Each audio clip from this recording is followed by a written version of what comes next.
علماء اہل سنت سیف رضا، سیف رضا، علماء اہل سنت. سبحان اللہ سبحان اللہ. السلام علیکم ورحمۃ اللہ وبرکاتہ. الحمدللہ وکفا. نہیں اچھا نہیں لگا، اچھا نہیں لگا. آپ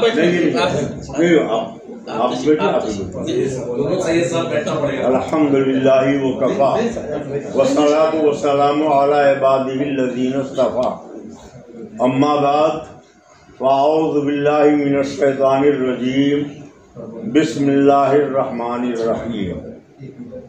وما آتاکم الرسول فخذوه وما نہاکم عنہ فانتہوا. صدق اللہ العلی العظیم وصدق رسولہ النبی الامین الکریم. ونحن علی ذلک لمن الشاہدین والشاکرین والحمد للہ رب العالمین. امام اہل سنن، فخر زمین و زمان، مجدد اعتمادیہ، مؤید ملت طاہرہ، آیت من آیات اللہ، سرکار اعلیٰ حضرت امام احمد رضا فاضل بریلوی رضی اللہ تعالیٰ عنہ فرماتے ہیں، یا رسول اللہ، زمین و زمان تمہارے لیے، مکین و مکان تمہارے لیے، چنین و چنا تمہارے لیے، اور یا رسول اللہ بنے دو جہاں تمہارے لیے، دہن میں زباں تمہارے لیے، بدن میں ہے جان تمہارے لیے. ہم آئے یہاں تمہارے لیے، اٹھیں بھی وہاں تمہارے لیے. درود پاک پڑھ لیں. اللہم صلی علی سیدنا و نبینا مولانا محمد ماضی الجود والکرم وعلی آلہ وآلہ وسلم. صلاۃ و سلام علیک یا رسول اللہ. میں آپ سبھی حضرات کا دل کی گہرائیوں سے بہت بہت شکریہ ادا کرتا ہوں کہ آپ نے ہماری عزت افزائی فرمائی، کسی ایک فرد کی وجہ سے نہیں بلکہ عاشق رسول ہونے کی بنیاد پر. آقا کریم نے فرمایا کہ اگر کسی کی وجہ سے کسی کو ہدایت مل جائے، ایک آدمی کو، تو جہاں سے سورج نکلتا ہے اور جہاں سورج ڈوبتا ہے اس سے زیادہ ثواب ملے گا. قطر کی سرزمین پر کتنے لوگ ہیں جن کے ایمان اور عقیدے میں پختگی پیدا ہو رہی ہے، روح میں توانائی پیدا ہو رہی ہے. اللہ رب العزت اپنے پیارے حبیب کے صدقے میں ہم سب کو مسلک اعلیٰ حضرت پر زندگی گزارنے کی توفیق عطا فرمائے. آج ہم اور آپ بہت نازک ترین دور سے گزر رہے ہیں. توحید کے نام پر ہمیں اور آپ کو بہکایا جا رہا ہے. میں آپ کو یہ بتانا چاہتا ہوں کہ توحید کی دو قسمیں ہیں. بولو کتنی؟ کتنی؟ دو. ایک ہے ابلیسی توحید اور دوسری ہے ملکوتی توحید. یا یوں کہہ لیجئے، ایک ہے اصل توحید اور دوسری ہے چمر توحید. اور یہ جھگڑا شروع کہاں سے ہوا؟ لوگ کہتے ہیں بریلی دیوبند سے شروع ہوا، نجد سے شروع ہوا. جی نہیں، یہ جھگڑا شروع ہوا جنت سے. کہاں سے شروع ہوا؟ جنت سے. اللہ رب العزت جل مجدہ الکریم نے حضرت آدم علیہ السلام کی تخلیق فرمائی اور پھر فرمایا اسجدوا لآدم، اے فرشتو آدم کے لیے سجدہ کرو. فسجدوا الا ابلیس، سب نے سجدہ کر لیا سوائے کیا ابلیس سجدے کا منکر تھا. اس نے اتنی عبادت کی ہے کہ اگر اس کے سجدے روئے زمین پہ پھیلا دیے جائیں تو کہیں رائی کا دانہ رکھنے کی جگہ باقی نہ رہے. 6 کروڑ سال تک اس نے عبادت کی. جب اتنا بڑا وہ سجدہ کرنے والا تھا، 6 کروڑ سال تک اس نے سجدہ کیا، کہیں رائی کا دانہ رکھنے کی جگہ باقی نہ چھوڑی. تو جب اللہ نے کہا اسجدوا لآدم، آدم کے لیے سجدہ کرو، تب کیوں نہیں سجدہ کر لیا؟ فرشتوں نے سجدہ کیا، ابلیس نے نہیں کیا. فرشتوں نے کیا کہا؟ مولا ہم تجھے تو مانتے ہی تھے، تیری عبادت تو کرتے ہی تھے، آج تو نے حضرت آدم کے سامنے سر جھکانے کا حکم دیا، تو ہم تجھے بھی مانیں گے، اور تو جسے جسے ماننے کا حکم دے گا ان سبھی کو مانیں گے۔ پتہ چلا اصلی توحید یہ ہے کہ اللہ کو بھی مانو، اور اللہ جسے جسے ماننے کا حکم دے ان سبھی کو مانو، جسے جسے ماننے کا حکم دے ان سبھی کو مانو۔ سارے فرشتوں نے سجدہ کر لیا مگر ابلیس اکڑا رہ گیا، تو گلے میں توقع لعنت پڑا اور زمین پہ اتار دیا گیا، مردود بارگاہ کر دیا گیا۔ ایک سوال پیدا ہوتا ہے کہ اللہ رب العزت جل مجدہ الکریم نے حضرت آدم سے کہا تھا لا تقربا ہذہ الشجرہ، اس درخت کے قریب نہ جانا ہے۔ حضرت آدم چلے گئے، مفسرین فرماتے وہ گیہوں کا پودا تھا، اگر نہ گئے ہوتے نہ کھایا ہوتا تو آج ہمارا اور آپ کا دنیا میں وجود ہی نہ ہوتا۔ حضرت آدم علیہ السلام نے اس درخت سے کھا لیا، اللہ تعالیٰ نے انہیں زمین میں بھیجا، وہ تشریف لائے زمین پہ، مگر پھر اللہ ہی ان کو سکھا رہا ہے۔ فَتَلَقَّى آدَمُ مِن رَبِّهِ کلمات، اللہ کہتا ہے اے آدم تم سے لغزش ہو گئی، تم میرے آخری پیغمبر کا وسیلہ دے دو، میں تمہاری لغزش معاف کر دوں گا، میں تمہاری لغزش معاف کر دوں گا۔ سوال یہ پیدا مولا حضرت آدم سے لغزش ہوئی، انہیں تو نے سکھایا کہ میرے محبوب کا وسیلہ دے دو، میں تمہاری لغزش معاف کر دوں گا، تو ابلیس اتنا تیری عبادت کرنے والا 6 کروڑ سال تک عبادت کی، کہیں رائی کا دانہ رکھنے کی جگہ باقی نہ رہی، اس کو کوئی موقع نہیں، اس کو کچھ نہیں سکھایا، گلے میں توقع لعنت ڈال کے مردود بارگاہ کر دیا گیا۔ تو دونوں میں فرق ہے، دونوں میں فرق ہے، بس یہ فرق سمجھ لو سارا معاملہ سمجھ میں آ جائے۔ حضرت آدم علیہ السلام سے جو لغزش ہوئی تھی وہ خدا کے حکم کے خلاف تھی۔ کس کے؟ خدا کے حکم کے خلاف۔ اور ابلیس نے جو انکار کیا وہ اللہ کے نبی کے محبوب کے سجدے، ان کی تعظیم کا انکار کیا۔ گویا اللہ نے بتا دیا اگر کوئی میرے دربار کا مجرم ہوگا تو میں جہاں قہار و جبار ہوں وہیں رحمان و رحیم بھی ہوں، میں اس کی لغزش کو معاف کر دوں گا، مگر جو میرے محبوب کے دربار میں گستاخی کرے گا اس کو کبھی موقع نہیں ملے گا، ہمیشہ کے لیے اسے مردود بارگاہ کر دیا جائے۔ اور آسان کر دوں، ہند کے راجہ ہم سب کے خواجہ، ہند کے راجہ ہم سب کے خواجہ اجمیر محلہ آئے، راجہ نے ایک سے ایک جادوگروں کو بلایا، اور جے پال جوگی آیا تو جے پال جوگی نے کہا پہلے آپ اپنا کمال دکھائیں گے کہ میں اپنا کمال دکھاؤں؟ خواجہ صاحب نے فرمایا تو ہی اپنا کمال دکھا دے۔ اس نے اپنے زنبیل سے ایک ہرن کی چھال نکالی، کھال نکالی، اسی پہ پلٹی مار کے بیٹھ گیا، اڑنے لگا، اڑتے اڑتے اڑتے اڑتے نظروں سے اوجھل ہو گیا۔ سرکار غریب نواز نے لوگوں سے پوچھا کیا ہوا؟ کہا حضور اب تو نظر نہیں آتا۔ اور روایت میں ہے کہ جب وہ جے پال جوگی اڑ رہا تھا تو سب اس کو دیکھ رہے تھے، مگر میرے غریب نواز کی نگاہیں نیچے تھی، اسے نہیں دیکھ رہے تھے۔ لوگوں نے کہا حضور اب تو نظروں سے اوجھل ہو گیا، تو میرے غریب نواز نے اپنے پیر کے کھڑاؤں نکالی، اشارہ کیا جا۔ اب وہ مستی سے اڑتا جا رہا تھا، کھڑاؤں گئی کھٹا کھٹا، ادھر سے ادھر ادھر سے ادھر، اتنی کھڑاؤں پڑی کہ وہ ٹھکانے آ گیا اور وہ اتار کے نیچے لے آئی، جے پال جوگی نیچے آ گیا۔ ایک سوال یہ پیدا ہوتا ہے کہ جب وہ اڑ رہا تھا سب اسے دیکھ رہے تھے، خواجہ صاحب کو نہیں دیکھ رہے، وہ خواجہ صاحب کے مقابلے میں آیا تھا نا، اگر خواجہ صاحب نگاہیں ڈال دیتے تو ان کے جلال کے اثر سے وہ جل کے خاکستر ہو جاتے. اور خواجہ صاحب کافر کو نہیں کفر کو جلانا چاہتے، ظالم کو نہیں ظلم کو مٹانا چاہتے. نظریں جھکی رہی، واپس آ گیا. اب یہیں پر ایک بات سمجھو، جب وہ نیچے آیا کلمہ پڑھ کے مسلمان ہو گیا تو جے پال جوگی اڑ رہا تھا، خواجہ صاحب کے کھڑاؤں اس کو نیچے لے آئی.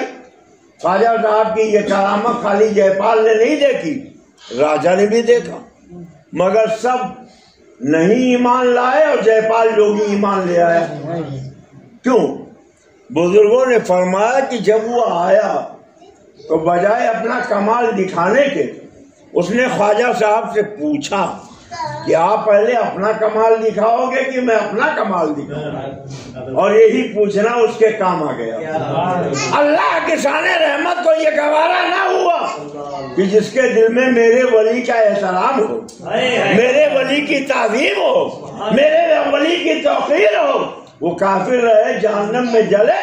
اللہ کو یہ گوارا نہ ہوا، اللہ نے اس کو ایمان کی دولت عطا کر دی. پتہ چلا اللہ اپنے دربار کے مجرموں کو شان کریمی سے معاف کرنا چاہے تو معاف کر دے گا، مگر جو اس کے محبوب کے دربار کے مجرموں کے انہیں اللہ بھی کبھی معاف نہیں فرمائے. مصطفیٰ برساں خیش را کی دی اماؤ، اگر بہو نہ رسیدی تمام بولے بھی. الحمدللہ ہم توحید والے ہیں، لیکن ہم ملکوتی توحید والے ہیں. فرشتوں نے کہا مولا ہم تجھے بھی مانیں گے اور تو جسے جتے ماننے کا حکم دے گا ان سبھی کو مانیں گے. اور ابلیس نے کہا میں صرف اللہ کو مانوں گا. اب جو بولی وہاں بولی تھی وہی ندوہ بول رہا، وہی دیوبند بول رہا. دیوبند سے کتاب چھپی ہے بہشتی دیوبند، ندوہ سے کتاب چھپی ہے تقویت الایمان، اور دونوں کتابوں میں لکھا اللہ کو مانو، اللہ کے سوا کسی کو نہ مانو. گویا جو ابلیس بولا تھا وہی آج یہ ندوہ دیوبند والے بول رہے ہیں. اور فرشتوں نے کہا تھا مولا ہم تجھے تو مانتے ہی ہیں، تو جسے جتے ماننے کا حکم دے گا ان سبھی کو مانیں گے. تو آج اللہ رب العزت نے مسلمانوں کو یہ ہدایت نصیب فرما دی ہے، اور یہی تو بریلی بول رہا ہے، انہیں مانا انہیں جانا نہ رکھا غیر سے کام، انہیں مانا انہیں جانا نہ رکھا غیر سے کام. للہ الحمد میں دنیا سے مسلمان.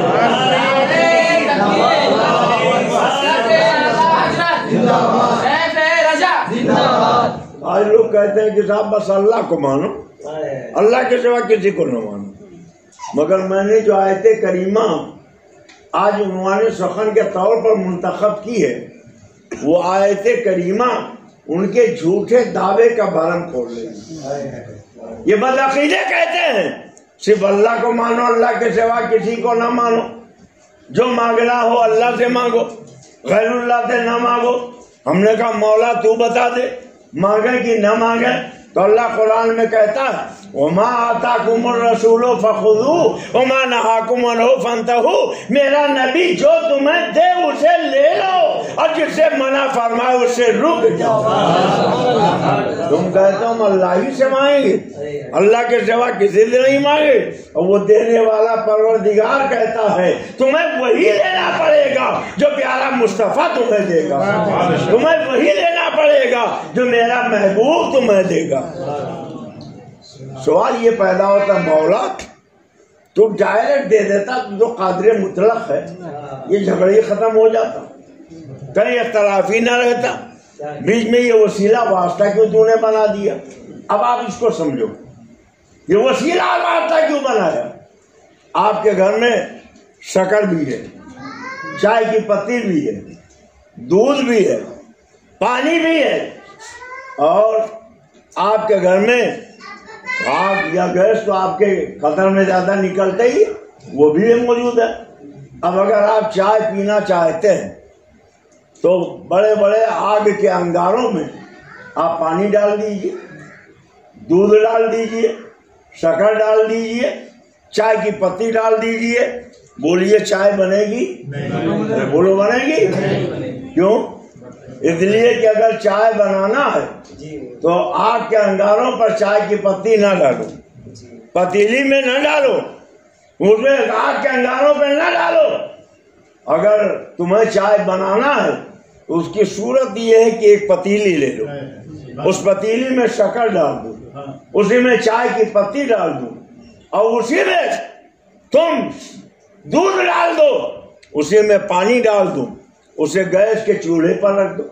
اب جب گرم ہو جائے تو چاہے چائے بناؤ چاہے بریانی بناؤ، جو چاہے وہ بنا لو، تیار ہو جائے گی۔ اگر آپ پانی میں آگ کو ڈالو گے یا آگ کو پانی میں ڈالو گے تو مقصد پورا نہیں ہوگا۔ بولو، مقصد پورا نہیں ہوگا۔ کیوں؟ اس لیے کہ آگ اور پانی بہت سنجیدگی سے سنیے گا، آگ اور پانی یہ دونوں ایک دوسرے کے ضد ہیں، اور جب دو چیزیں آپس میں ایک دوسرے کے ضد ہو جائیں تو جب تک بیچ میں کوئی وسیلہ اور واسطہ نہ آ جائے اس سے فائدہ نہیں اٹھایا جائے۔ اللہ نور ہی نور ہے، انسانیت ظلمت ہی ظلمت ہے۔ ایک انسان کلیجہ پیٹ کر مر جاتا، نور الہی سے اسے کوئی فائدہ نہیں پہنچ سکتا تھا۔ اللہ نے چاہا میرے بندے میرے نور سے فائدہ اٹھائیں تو اللہ تبارک تعالیٰ نے اپنے حبیب کی حقیقت نور کی رکھ دی، لباس بشر کا دے دیا۔ اب ایک ہاتھ سے رب سے لیتے جا رہے ہیں اور دوسرے ہاتھ سے بندوں کو عطا کرتے جا رہے ہیں۔ یہی تو میرے اعلیٰ حضرت فرماتے ہیں، ادھر اللہ سے واصل ادھر مخلوق میں شامل، خواص برزخ کبریٰ میں ہے حرف مشدد کا۔ حرف مشدد آپ جانتے ہو، اللہ میں 4 حروف، کتنے؟ کتنے؟ اور محمد میں کتنے؟ 4 حروف۔ اللہ کا ایک حرف مشدد اور محمد کا ایک حرف وہ بھی مشدد۔ لا الہ الا اللہ میں 12 حروف اور محمد الرسول اللہ میں صلی اللہ علیہ وسلم وہ بھی 12 حروف۔ کتنے ہیں؟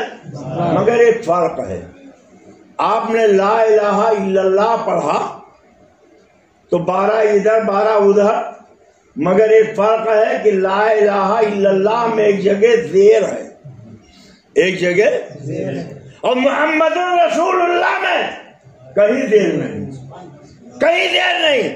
کہ اس لیے کہ اللہ چاہتا ہے کہ اگر تم زبر بننا چاہتے ہو تو لا الہ الا اللہ کے ساتھ محمد الرسول اللہ بھی پڑھ لو، اور اگر خالی لا الہ الا اللہ پڑھو گے، خالی پہ ذہن رکھیے گا، اگر خالی لا الہ الا اللہ پڑھو گے تو ہمیشہ زیر رہو گے، اگر زبر بننا ہے تو لا الہ الا اللہ کے ساتھ محمد الرسول اللہ۔ ایک فرق اور بھی ہے، آپ نے کہا اللہ، کہیے اور سے کہیے اللہ، تو اوپر کا ہونٹ اوپر چلا گیا، نیچے کا ہونٹ نیچے چلا ہے، مگر جیسے ہی اپنے پیارے آقا کا نام آپ نے لیا، کہہ دو محمد، کہہ دو سبحان اللہ، تو اوپر کا ہونٹ نیچے جھکا، نیچے کا ہونٹ اوپر اٹھا، اور دونوں نے ایک دوسرے کو چوم لیا، دونوں نے ایک دوسرے کو چوم لیا۔ یہ اللہ کا لفظ ہمیں بتا رہا ہے کہ یہ رب ہے اور محمد صلی اللہ علیہ وسلم بندے کے لیے وسیلہ بن کے آئے، اور یہ وہ ذات گرامی ہے جو بندے کو رب سے ملانے کے لیے آئی، مخلوق کو خالق تک پہنچانے کے لیے آئی ہے۔ ایک حدیث پاک ہے، بخاری شریف مسلم شریف کئی جگہ ہے کہ ایک دن سرکار دو عالم صلی اللہ علیہ وسلم صحابہ کے جرمن میں بیٹھے تھے، ایک بیگ اٹھ کے کہیں چلے گئے، کچھ دیر صحابہ انتظار کرتے رہے، اور جب سرکار نہیں آئے تو تلاش میں صحابہ چل پڑے، اور صحابہ جب تلاش میں جاتے تھے تو کسی سے پوچھنا نہیں پڑتا تھا کہ سرکار کدھر گئے ہیں۔ اعلیٰ حضرت فرماتے ہیں، کیا مہکتے ہیں مہکنے والے، کیا مہکتے ہیں مہکنے والے، بو پہ چلتے ہیں بھٹکنے والے، چمک تجھ سے پاتے ہیں سب پانے والے، میرا دل بھی برساتے برسانے والے۔ اب سرکار کے خوشبو سونگ سونگ کے تلاش کرنے والے چلے گئے، دیکھا ایک باغ کے اندر اللہ کے پیارے رسول جلوہ گر ہیں۔ سب سے پہلے حضرت عمر پہنچ گئے، اور جب حضرت عمر پہنچے کہا آقا آپ یہاں تشریف لے آئے، کچھ آپ نے بتایا نہیں؟ تو سرکار نے اپنے پائے مبارک سے اپنی نالین نکالی. کیا نکالی؟ نالین شریف نکالی. حضرت عمر کو دیا اور کہا اے عمر جاؤ اور سارے لوگوں کو بتا دو من قال لا الہ الا اللہ فدخل الجنہ، جس کے دل نے لا الہ الا اللہ کہہ دیا وہ جنت میں داخل ہو جائے گا. ایک سوال یہ پیدا ہوتا ہے، لوگ کہتے ہیں کہ صاحب دیکھو سرکار نے کہا جو لا الہ الا اللہ پڑھ لے وہ جنت میں داخل ہو گیا، تو آپ کون ہوتے ہیں کہ 72 کو جہنمی بتاتے، ایک کو جنتی بتاتے؟ ارے سمجھنے کی کوشش کرو. سرکار نے جب یہ کہا تو پہلے حضرت عمر کو اپنی نالین دی. کیا دی؟ نالین دی. اے عمر جس کو میری یہ حدیث سنانا اسے میری یہ نالین دکھا دینا. کیوں؟ جو لا الہ الا اللہ پڑھے، نبی تو نبی ہیں، اگر نبی کے نالین کا اس کے دل میں احترام ہوگا تب وہ جنت میں جائے گا، اور اگر نبی کے نالین کا احترام نہیں ہوگا تو چاہے جتنا پڑھتا رہے جہنم کے سوا اس کو کئی ٹھکانا نہیں ملے. ہو سکتا ہے کوئی کہے کہ بھائی اللہ کے پیارے حبیب سید عالم صلی اللہ علیہ وسلم کو نشانی کے لیے دینا تھا تو رومال شریف دے دیتے، عصا شریف دے دیتے، عبایہ اطہار دے دیتے، مگر سرکار نے بجائے رومال کے بغیر بجائے ٹوپی کے بغیر امامہ کے اپنا جوتا دیا، نالین شریف دی، اس لیے کہ تاکہ قیامت تک لوگوں کو پتہ چل جائے کہ جنت میں وہی جائے گا جو نبی کے نالین کا احترام کرنے والا ہوگا، اور جو یہ کہے گا جو سر پہ رکھنے کو مل جائے نالے پاکے حضور تو پھر کہیں گے کہ ہاں تاجدار ہم بھی. اللہ کے پیارے رسول نے فرمایا من قال لا الہ الا اللہ فدخل الجنہ. اب آپ اسے سمجھ لو. آج ہارون بھائی کون؟ ان کو ہم پہچانے نہیں. اچھا آپ ہی ہیں ماشاءاللہ. یہ ہارون بھائی ہیں، ان کے گھر پہ آپ لوگ آئے ہیں، حاضری ہوئی آپ لوگوں کی. تو جتنے لوگ یہاں آئے ہیں یہ بعد میں آپ کو کھانا کھلائیں گے، مٹھائی پیش کریں گے، اور جو نہیں آیا اس کو کچھ ملے گا؟ کچھ نہیں ملے گا. تو جس نے کلمہ پڑھ کے سرکار کے غلامی کا پٹا گلے میں ڈال لیا، اگر کوئی اس سے خطا اور غلطی ہو گئی تو اللہ رحمان و رحیم اسے معاف کر دے گا، اسے بخش دے گا. اور جو آیا ہی نہیں تو اس کی بخشش کا کوئی سوال ہی پیدا نہیں ہوتا. اللہ کہتا میرا نبی جو تمہیں دے اسے لے لو. کیوں؟ اس لیے کہ اللہ نور ہی نور ہے، انسانیت ظلمت ہی ظلمت ہے. اب اللہ نے اپنے بندوں کو اپنے قرب عطا کرنا چاہا تو اپنے محبوب کو بھیج دیا، اور سرکار کو لباس اللہ تبارک تعالیٰ نے بشریت کا پہنا دیا. میں آپ کے سامنے جبہ پہن کے بیٹھا ہوں، ابھی بھائی محمد ظفر صاحب کے گھر جاؤں گا تو جبہ پاجامہ اتار کے ایک لنگی اور ایک بنیان پہن لوں گا، تو کیا لباس بدل لینے سے شخصیت بدل جاتی؟ بولو بدل جاتی؟ تو یہ آنے والا اللہ کا نور ہے، اللہ کا نور ہے. اب اللہ نے اس کو بھیجا تو کیسے بھیجا؟ تفسیر روح البیان اٹھا کے دیکھو. اللہ کے رسول نے حضرت جبریل سے پوچھا ہے جبریل یہ بتاؤ تمہاری عمر کتنی ہے؟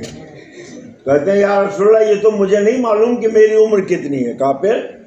کہا چوتھے حجاب میں 70,000 سال کے بعد ایک تارا نکلتا ہے اور اسے میں نے 72,000 مرتبہ دیکھا. کتنی مرتبہ؟ 72,000 مرتبہ.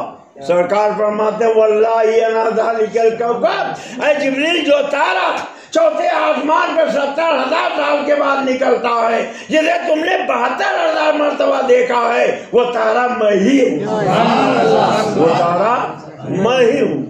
رخ مصطفیٰ ہے وہ آئینہ، جب اور کوئی بھی آئینہ نہ ہماری چشم خیال میں نہ دکانیں آئینہ ساتھ میں. یاد کیجئے اللہ کے رسول جلوہ بار ہے. حضرت سیدنا صدیق اکبر آئے، یا رسول اللہ آپ کے جیسا حسن و جمال والا، آپ کے جیسا ساتھ جود و نوال والا، آپ کے جیسا علم و حکمت اور کمال والا میری نگاہوں نے کسی کو دیکھا ہی نہیں. اور ابلیس آیا تو اس نے کہا آپ سے زیادہ بدشکل میں نے کسی کو نہیں دیکھا. سرکار نے دونوں کو سن کے فرمایا صدقت یا ابا جہل، صدقت یا ابو بکر، تم نے بھی سچ کہا، تم نے بھی سچ کہا. لوگوں نے کہا حضور ایک چیز یا تو اچھی ہوگی یا خراب ہوگی. انہوں نے آپ کے حسن کی تعریف کی، آپ نے ان کی تصدیق کر دی. اس نے آپ کے حسن کی برائی بیان کی، آپ نے اس کی بھی تصدیق کر دی. تو فرمایا میرا چہرہ آئینہ ہے، اور جو آئینے کے سامنے کرتا ہے اس کو آئینے میں اپنی شکل نظر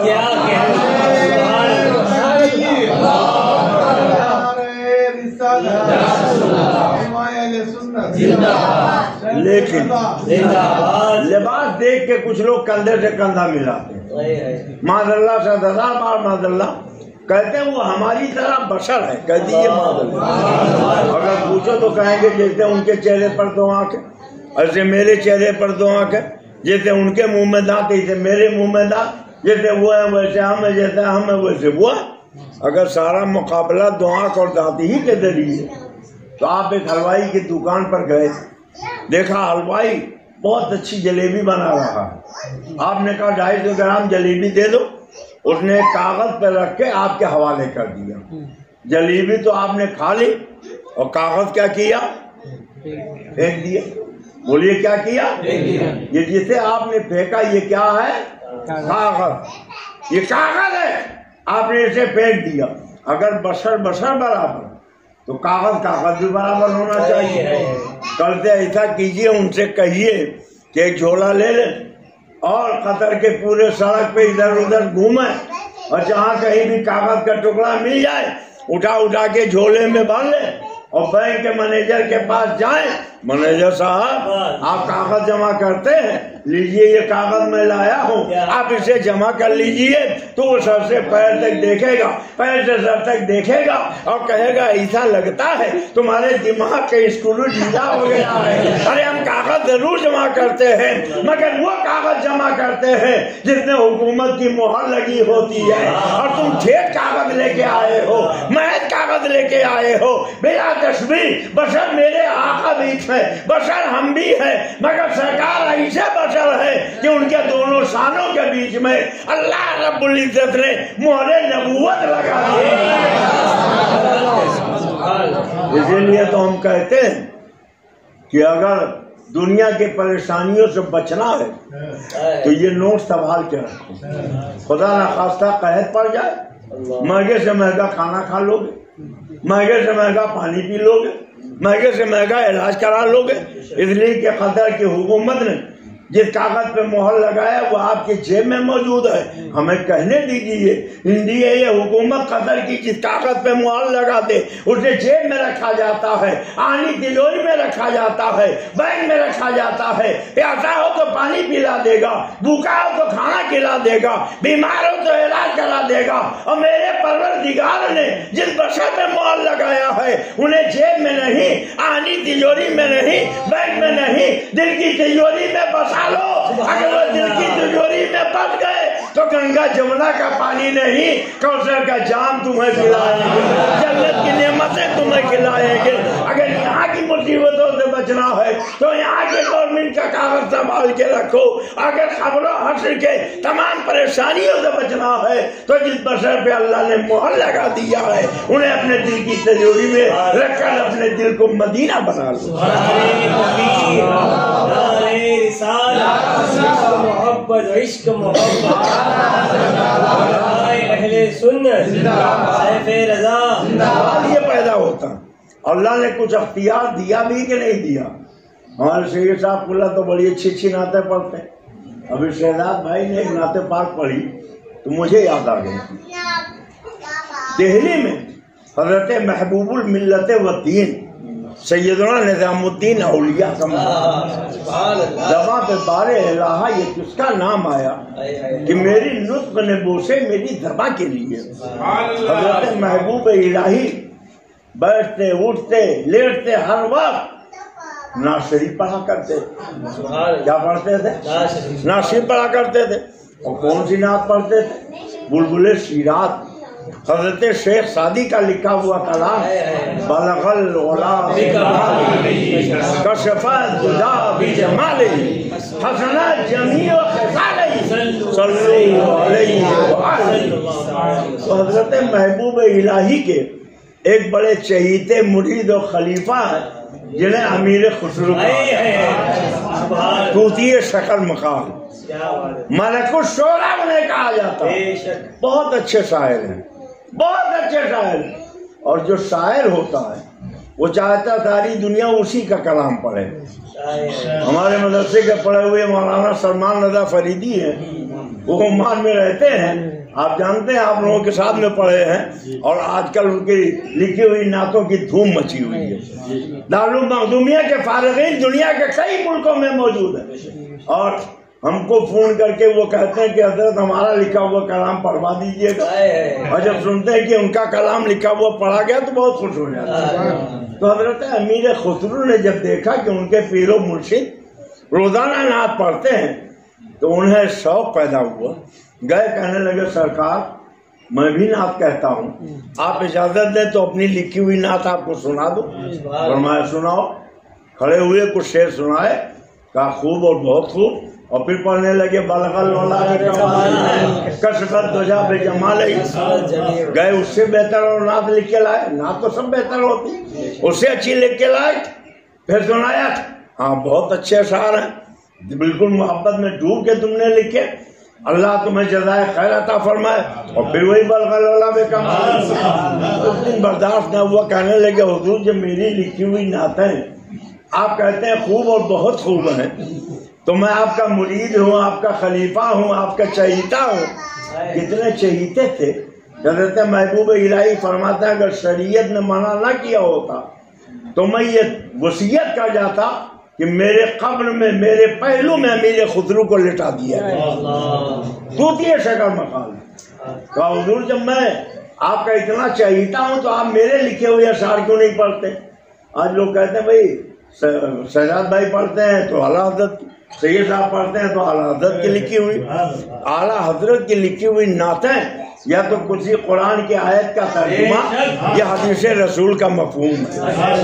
حضرت امیر خسرو نے جب دیکھا کہ وہی پڑھ رہے تو کہا حضور اب بات برداشت سے باہر ہو گئی, آپ بتائیے میرا کلام کیوں نہیں پڑھتے؟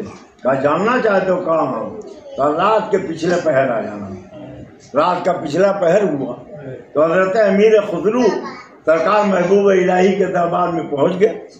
حضرت محبوب الہی نے نظر اٹھائی, فرمایا کیسے آئے؟ تو آپ ہی نے تو بتایا تھا. تو فرمایا اچھا آنکھیں بند کرو. آنکھیں بند کی, سر پہ ہاتھ رکھ دیا, کہا آنکھیں کھول دو. اب آنکھیں کھولی تو حضرت امیر خسرو نے دیکھا کہ دلی میں نہیں, محبوب الہی کے سامنے نہیں, مدینہ طیبہ میں صحابہ کے جنون میں سرکار کے سامنے کھڑے ہوئے. ایسا لگ رہا ہے کسی کا انتظار ہو رہا ہے, کوئی آنے والا ہے. اتنے میں دیکھا کوئی اور نہیں, حضرت سیدنا بلبل شیراز امیر خسرو دیکھ رہے ہیں کہ حضرت شیخ سعدی آ گئے. جب شیخ سعدی آئے تو سرکار نے فرمایا کہ ہاں سعدی, جو میری تعریف میں تم نے اشعار کہے کیا مجھ کو سناؤ گے؟ نہیں. کہا سرکار آپ کو نہ سناؤں گا تو کس کو سناؤں گا؟ کہا سنا دو. اب کھڑے ہو گئے, بلغ العلا بکمال, بلندیوں کو پہنچے اپنے کمال کے ذریعے. کشف الدجا بجمالہ, تاریکیوں کو چھاڑ دیا اپنے جمال کے ذریعے. حسن جمیع خصالہ, ان کی تاریخ حضرتیں اچھی ہیں, اب اسی کو دوہرا رہے ہیں. حسن جمیع خصالہ, حسن جمیع خصالہ, حسن جمیع خصالہ, حسن جمیع خصالہ. صحابہ بھی موجود, سرکار بھی موجود. آقا فرماتے ہیں سعدی آگے تو پڑھو, چوتھا شعر پڑھو تاکہ ربائی مکمل ہو جائے. آنکھیں آنسو بہنے لگے, پھول پھول کے رونے لگے, کہنے لگے یا رسول اللہ 3 شعر ہو پائے تھے, چوتھا شعر نہیں ہو پایا تھا. آقا فرماتے ہیں سعدی جب چوتھا شعر نہیں ہو پایا تھا تو لکھ دو صلو علیہ تکبیر. مکمل ہو گئی، ربائی مکمل ہو گئی۔ اب حضرت محبوب الہی نے سر سے ہاتھ ہٹا لیا، اور جب ہاتھ ہٹایا تو حضرت امیر خسرو وزد کی عالم میں جھوم رہے ہیں اور کہہ رہے ہیں نمی دانم کہ آخر چوں دمے دیدار میں رسم، نمی دانم کہ آخر چوں دمے دیدار میں رسم، مگر نازم بہی ذوقے کہ پیشے یار میں رسم، اور خدا خود میر مجلس بود اندر لا مکان خسرو، محمد سمے محفل بود سب جائے کہ من بودم۔ اللہ کے پیارے نبی کی نعتیں امیر خسرو نے لکھی۔ ایک کلام ایسا لکھا کہ جو 3 زبانوں پر مشتمل تھا۔ کتنی؟ 3 زبان۔ کتنی؟ 3 زبانوں پر۔ بہت شہرت ہوئی، آج تک دنیا اس کا چرچا کرتی کہ حضرت امیر خسرو نے 3 زبانوں پر مشتمل ایک نعت مدینے والے کی لکھی۔ تو دلی میں ایک شاعر تھے جن کا نام ارشاد تھا، دوسرے تھے ان کا نام ناطق تھا۔ وہ دونوں حضرت محبوب اب حضور اعلیٰ حضرت کی بارگاہ میں پہنچے اور کہنے لگے سرکار توتیہ شکر مقال ملک الشعراء حضرت امیر خسرو نے 3 زبانوں پر مشتمل ایک نعت لکھی ہے، آپ بھی کوئی ایسی نعت لکھ دیں جس میں کئی زبانیں ہوں۔ اعلیٰ حضرت نے قلم اٹھایا اور لکھنا شروع کر دیا۔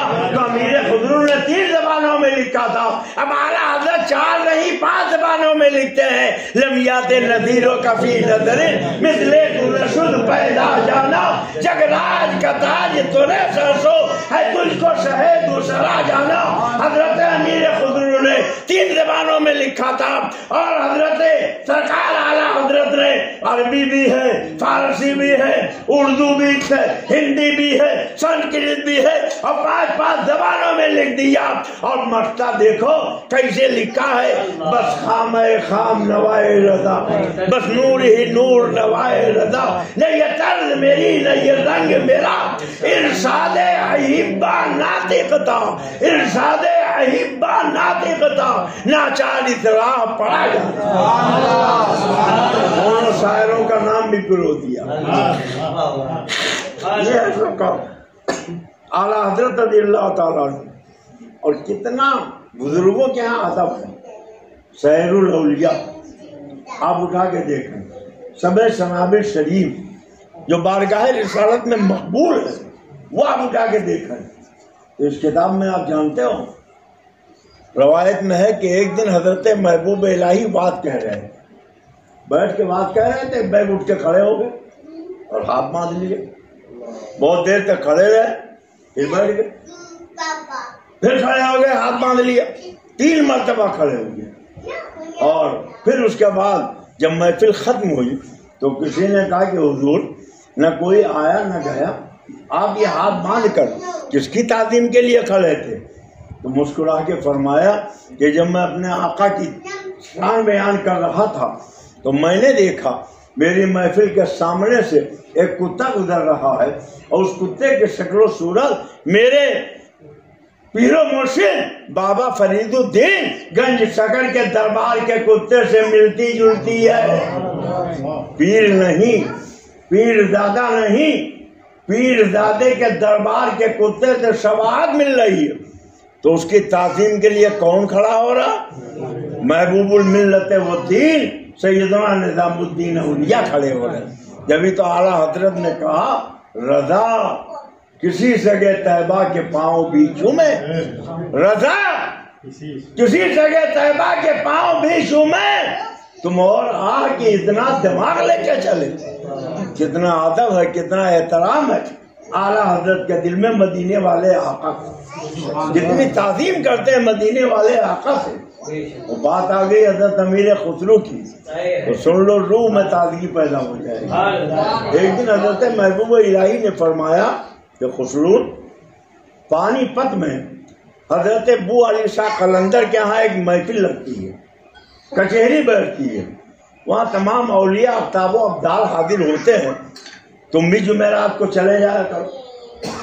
حضرت امیر خسرو گئے، دیکھا محفل لگی ہے، بیٹھ گئے محفل میں، بہت اچھا لگا، واپس آئے، دوسری جمعرات آئی، کہا حضرت آپ نے پچھلے بار خود کہہ کے بھیجا تھا آج میرا جی چاہا تھا آپ اجازت دیں تو پھر چلا جاؤں. کہا جاؤ.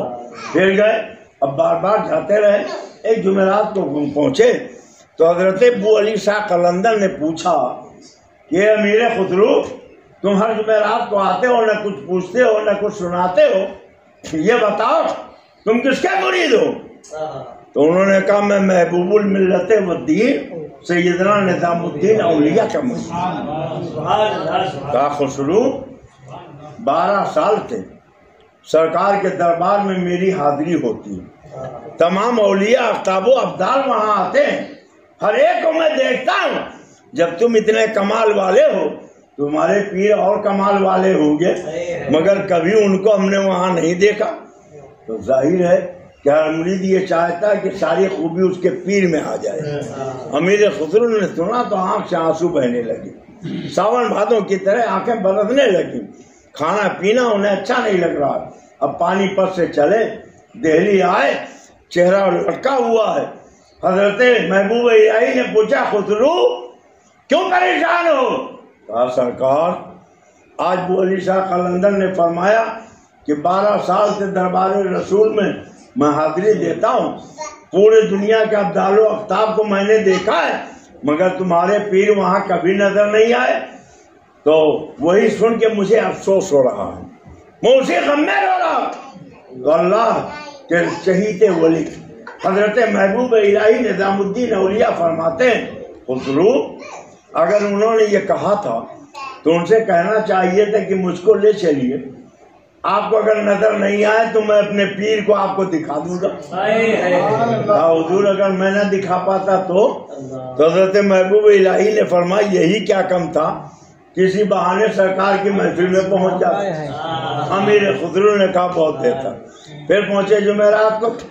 حضرت ابو علی شاہ قلندر نے پوچھا کیا ہوا خسرو؟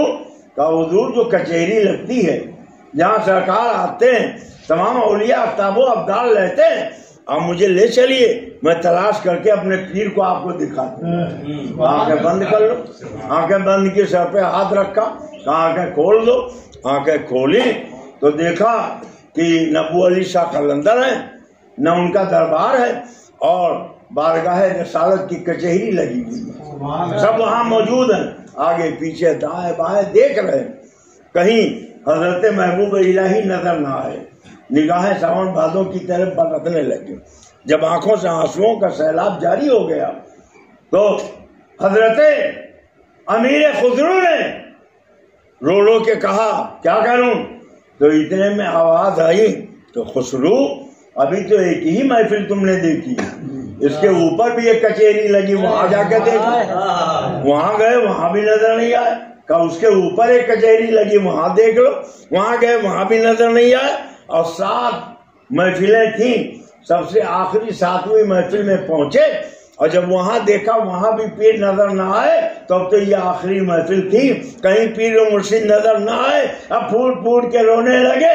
اتنے میں ان کے زبان سے کسی نے کہا کہ اے خسرو رو کیوں رہے ہو؟ ارے میرے پیچھے دیکھو کون بیٹھا ہے.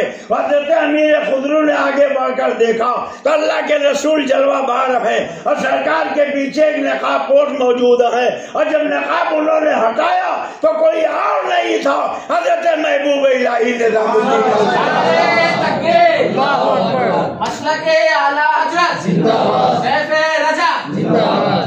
خدا کسی صورت سے ہم لوگوں کو بھی وہ کیف اور وہ لذت عطا فرمائے.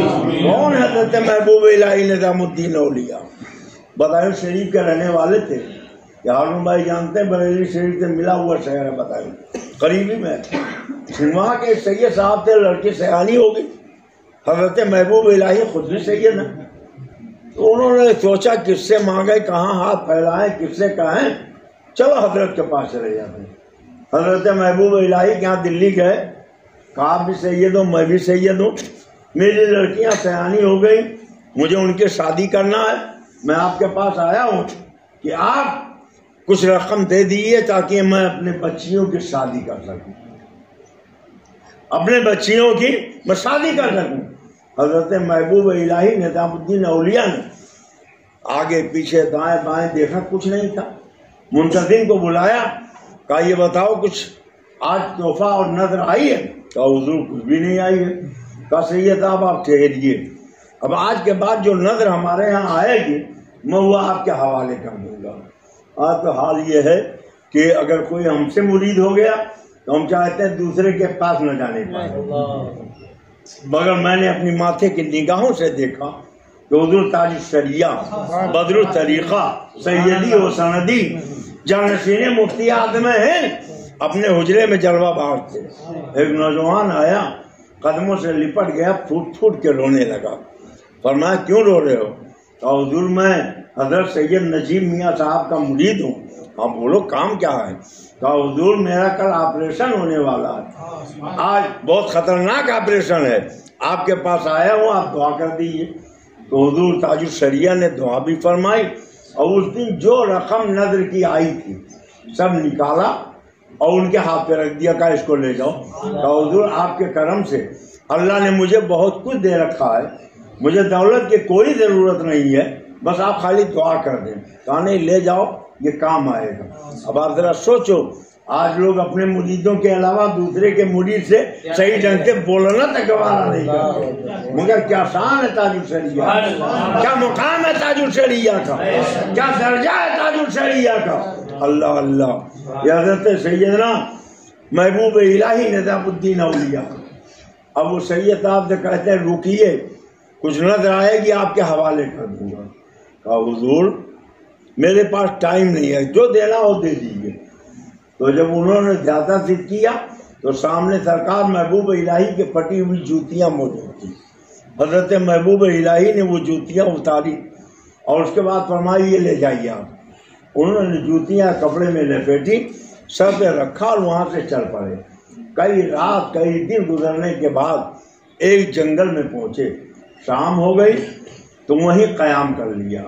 ادھر غیاث الدین بلبل کے ساتھ حضرت امیر خسرو ایک جنگ کے مہم میں گئے تھے، جب وہاں سے لوٹے تو وہ بھی وہیں ٹھہر گئے، اور رات میں جب 12 بجا تو حضرت امیر خسرو اٹھ کے بیٹھ گئے اور کہنے لگے بوئے پیر میں آیا، بوئے پیر میں آئے، بوئے پیر میں آیا، بوئے پیر میں آیا۔ لوگوں نے کہا کیا کہہ رہے ہو؟ کہاں تمہارے پیر دہلی میں کئی دن کے راستے کی دوری پر، اور تم یہاں ان کے خوشبو سونگ رہے ہو؟ مگر وہ یہی کہتے ہوئے جدھر سے خوشبو آ رہی تھی اسی طرف چل پڑے، اور چلتے چلتے چلتے چلتے اس حجرے میں پہنچے جہاں وہ سید صاحب جوتیاں سرانے رکھ کے آرام کر رہے تھے۔ کہا ہمیں جہاز ہمیں جہاز ہمیں جہاز، یہی جگہ ہے، یہی جگہ ہے جہاں پیر کی خوشبو آ رہی۔ سید صاحب سے پوچھا آپ کہاں سے آ رہے ہو؟ کہا میں دہلی گیا تھا، محبوب الہی سے لڑکیوں کی شادی کے لیے کچھ مانگنے گیا تھا، مگر کچھ دینے کے بجائے انہوں نے پھٹی ہوئی جوتیاں مجھے دے دی، نہ یہ پہننے کے لائق ہے نہ کوئی اسے خریدے گا، میں اس کو کیا کروں گا، مگر دے دیا تو لے کے آ گیا۔ تو حضرت امیر خسرو نے فرمایا کہ اس جنگ میں جب بادشاہ کامیاب ہوا میں نے جو قصیدہ پڑھ کے سنایا تو اس نے 7000 اشرفیاں مجھے دی تھی، اور یہ خچروں پہ لدی ہوئی ہے، اور یہ فوج میرے ساتھ کر دیا کہ لے جا کے ساتھ میں ہمارے دہلی تک پہنچائیں۔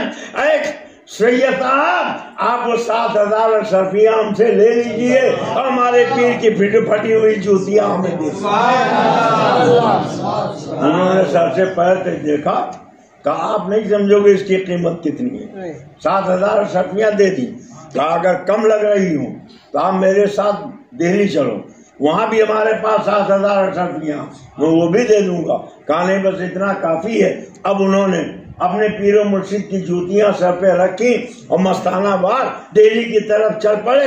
راستے پر پڑ رہے نمی دانم کہ آخر چوں دمے دیدار میں رقصم، مگر نازم بھائی دخے کہ پیشے یار میں رقصم۔ اور جب دہلی پہنچے محبوب الہی نے دیکھا، فرمایا خسرو بہت خوش نظر آ رہے ہو، کیا معاملہ ہے؟ کہنے لگے سرکار میں نے آپ کی جوتیاں خرید لی ہے۔ پوچھا کتنے میں خریدی ہے؟ کہا سرکار 7000 اشرفیاں کے بدلے میں خریدی ہے۔ تو محبوب الہی فرماتے ہیں بسیار ارزاں میں خریدی، بسیار ارزاں میں خریدی، بسیار ارزاں میں خریدی۔ ارے بہت سستی تم نے خرید لیا ہے، بہت سستی تم نے خرید لیا ہے، بہت سستی تم نے خرید لیا ہے۔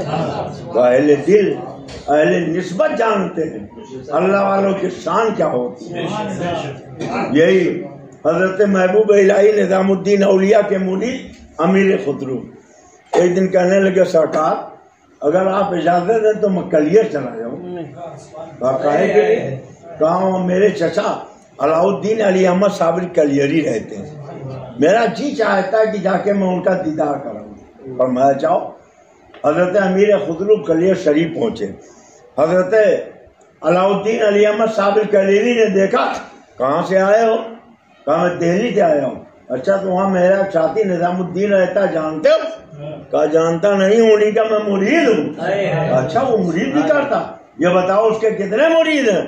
تو کہا آسمان میں جتنے تارے ہیں، آسمان میں جتنے تارے ہیں اس سے زیادہ ان کے مرید ہیں۔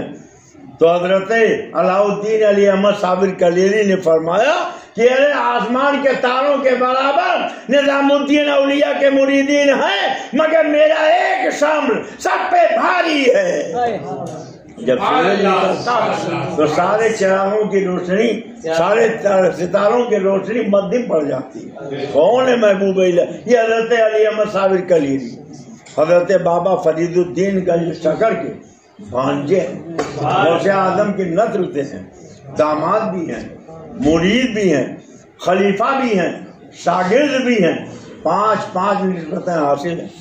والد کا انتقال ہو گیا، گھر میں فاقہ ہونے لگا تو ماں نے کہا بیٹے چلو تمہارے ماموں کے پاس تمہیں پہنچا ہے، لے کر آئیں اور کہا بھیا فرید الدین یہ آپ کا بھانجا علاء الدین علی احمد ہے، آپ اس کی تعلیم و تربیت فرمائیں، اور ذرا یہ شرمیلا زیادہ ہے، کبھی کھانا مانگتے کہ نہیں کھاتا تو خیال رکھیے گا کبھی بھوکا نہ رہے۔ تو حضرت بابا صاحب نے فرمایا کہ علاء الدین جاؤ میں نے تمہیں اپنے لنگر کھانے کا مالک بنا دیا، آج سے جتنے بھوکے آئے سب کو کھلانا۔ اور اتنا کہہ کے انہیں چابی سپرد کر دی۔ بہن خوش ہو گئی کہ جب لنگر کھانے کے یہ مالک ہو گئے تب کیا کمی رہے گی کھانے کی۔ 12 سال کے بعد ملنے گئے تو دیکھا خالی جسم میں ہڈی اور چمڑا ہے، چلتے ہیں تو قدم ڈگمگاتے ہیں، چل نہیں پاتے ہیں۔ ماں نے کہا بیٹے یہ کیا میں دیکھ رہی ہوں؟ ماں 12 سال ہو گئے کچھ کھانے کو نہیں ملا، جان بچانے کے لیے جنگل کے پتے چبا لیتا ہوں، جنگل کے پیڑ کی چھال چبا لیتا ہوں، اس سے کسی طرح جان بچی ہوئی ہے، ہڈی چمڑا باقی رہ گیا ہے۔ ماں بہت دکھ محسوس کرتی ہیں اور گئی بابا صاحب کے پاس، کہا بھیا میں اپنے چاند جیسے بیٹے کو آپ کے حوالے کر کے گئی تھی مگر آپ نے اس کے لیے کچھ کھانے کا انتظام نہیں کیا۔ تو حضرت بابا صاحب نے فرمایا جاؤ علاء الدین کو بلا لاؤ۔ جب وہ آئے تو فرمایا کیا میں نے تمہیں لنگر کھانے کا محافظ نہیں بنایا تھا؟ کہا حضور بنایا تو تھا، پھر تم نے کھایا نہیں؟ کہا آپ نے یہ کب کہا تھا کہ خود بھی کھانا؟ آپ نے یہی تو کہا تھا جو بھوکے آئے ان کو کھلانا۔ خدا جانتا ہے 12 سال کے طویل عرصے میں نے آپ کے لنگر کھانے کا ایک دانہ نہیں کھایا۔ حضرت بابا فرید الدین گنج شکر نے فرمایا کہ تم تو صابر ہو، تم تو صابر ہو۔ نام تھا علاء الدین علی احمد، مگر آج کوئی علاء الدین جانے نہ جانے، علی احمد جانے نہ جانے، مگر صابر پاک سب جانتے۔ اور پھر ماموں نے جب بھیج دیا کلیئر شریف گئے تو 12 سال تک ایک گولر کی ٹہنی پکڑ کے حضرت صابر پاک کھڑے رہے۔ جب نماز کا وقت آتا تو ہوش آ جاتا، نماز پڑھتے پھر ٹہنی پکڑ کے کھڑے ہو جاتے، پھر نماز کے بعد کھڑے رہتے۔ ایک دن بابا صاحب نے اپنے درباریوں سے کہا کوئی ہے جو میرے صابر کو بٹھا دے؟ 12 سال ہو گئے ایک گولر کی ٹہنی پکڑے کھڑا ہے۔ تو حضرت شمس الدین ترک پانی پتی بابا صاحب کے ہاں آئے تھے ریاضت اور مجاہدہ کے لیے۔ انہوں نے کہا اگر آپ اجازت دیں تو میں بٹھا دوں گا۔ کہا جاؤ۔ وہ گئے تو بہت اچھے خوشرحان قاری تھے اور انہوں نے کلام ربانی کی تلاوت شروع کی، اور جب کلام ربانی کی تلاوت شروع کی تو حضرت صابر پاک دنیائے ہوش و خیرت میں آ گئے اور فرمایا کون ہے میرے رب کا کلام میرے پیچھے پڑھ رہا؟ کہا میں پڑھ رہا ہوں۔ کہا پیچھے ذرا تو سامنے آ کے پڑھو۔ تو حضور آپ کے آنکھوں سے اتنا جلال ہے کہ اگر آؤں گا تو جل کے خاکستر ہو جاؤں گا. کہا نہیں تمہارے لیے جلال کم کیا گیا. تو دھیرے دھیرے دھیرے دھیرے دھیرے دھیرے منت سماجت کر کے بالکل قریب پہنچے. کہا آپ سناؤ. کہا حضور اب میں اس وقت سناؤں گا جب آپ ٹہنی چھوڑ کے بیٹھ جائیں. ٹہنی چھوڑ کے بیٹھ گئے تو 12 سال کے بعد حضرت علاء الدین علی احمد صابر کلیری ٹہنی چھوڑ کے بیٹھے اور پھر حضرت شمس الدین ترک پانی پتی نے 2 کمرے بنائے, ایک اپنے پیر و مرشد کے لیے, ایک اپنے لیے, اور پھر وہ رشد و ہدایت کا سلسلہ شروع ہوا. ایک زمانہ بیت گیا. حضرت سیدنا علاء الدین علی احمد صابر کلیری کہ آج تاریخ وصال بھی ہے, اس لیے میں نے یہ باتیں عرض کر دی ہیں. حضرت علاء الدین علی احمد صابر کلیری نے فرمایا کہ آج میرا انتقال ہو جائے گا. حضور آپ کا انتقال ہوگا تو یہ بتائیے آپ کی نماز جنازہ کون پڑھائے گا؟ فرمایا صف آراستہ کر لینا, مصلی بچھا دینا, ایک اجنبی آئے گا میری نماز جنازہ پڑھائے گا. پوچھا تھا حضرت شمس الدین ترک پانی پتی نے کہ حضور یہ بتائیں فنا کسے کہتے ہیں, بقا کس کا نام ہے, زندگی کسے کہتے ہیں, موت کس کا نام ہے؟ اور کہتے تھے کبھی جواب دے دیں گے. اب آج تو دنیا سے سفر کر رہے ہیں, انتقال ہو گیا, نہلایا دھلایا, کفن پہنایا, جنازہ لٹا دیا, اب انتظار ہو رہا. گھوڑے پہ سوار ایک صاحب تشریف لائے, مصلی پر گئے, نماز پڑھانا چاہتے تھے. حضرت شمس الدین ترک پانی پتی آگے بڑھے اور انہوں نے کہا کہ حضور آپ نے میرے پیر کی نماز جنازہ پڑھائی, کل میرے پیر و مرشد کی تاریخ زندگی لکھی جائے گی. لوگ پوچھیں گے بتائیے علاء الدین علی احمد صابر کلیری کی نماز جنازہ کس نے پڑھائی ہے؟ ہم کس کا نام بتائیں گے؟ ذرا چہرے سے نقاب پلٹ دیجئے, ہم آپ کی صورت کو پہچان لیں. اور جب یہ کہا تو جب نقاب پلٹا تو دیکھا کوئی اور نہیں, سامنے علاء الدین علی احمد صابر کلیری.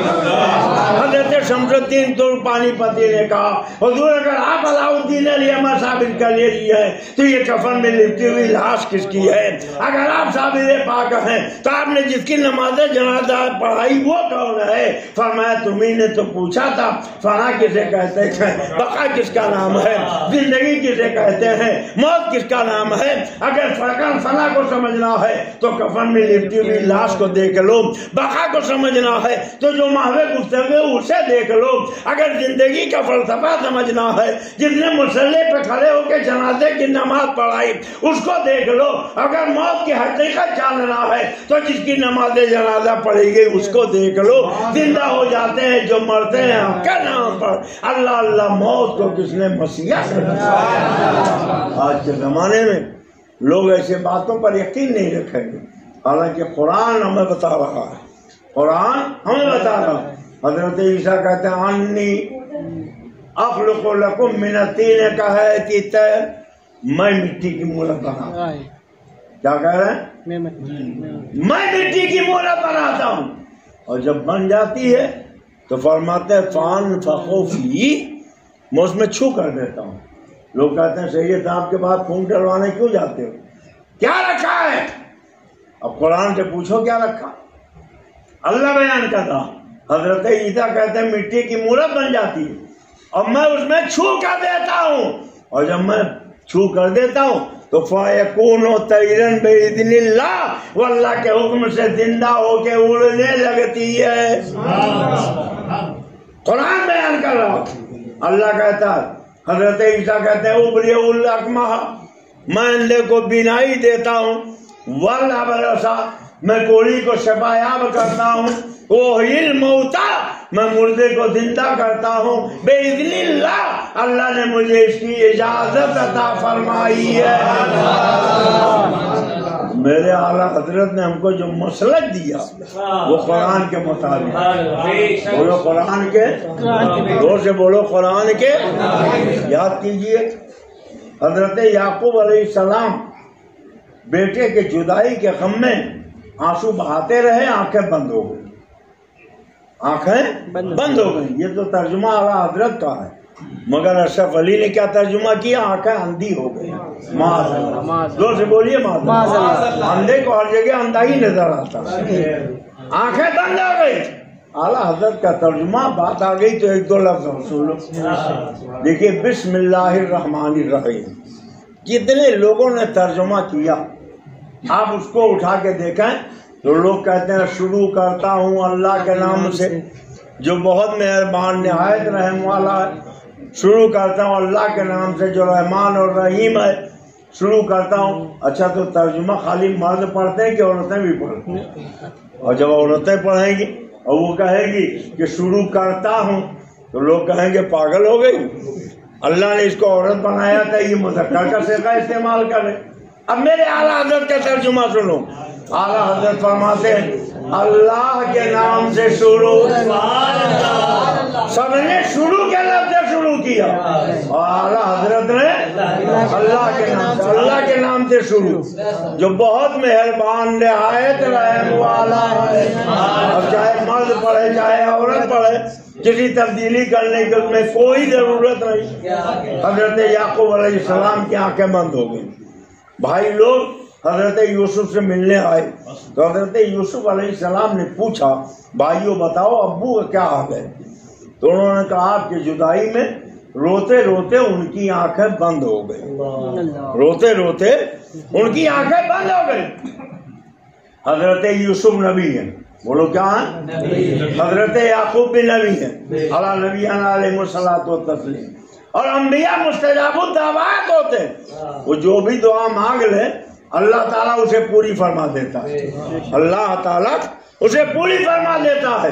اب آپ ذرا غور کریں اور سوچیں کہ حضرت یعقوب علیہ السلام اگر کہتے مولا میری آنکھیں کھول دے تو آنکھیں کھل جاتی.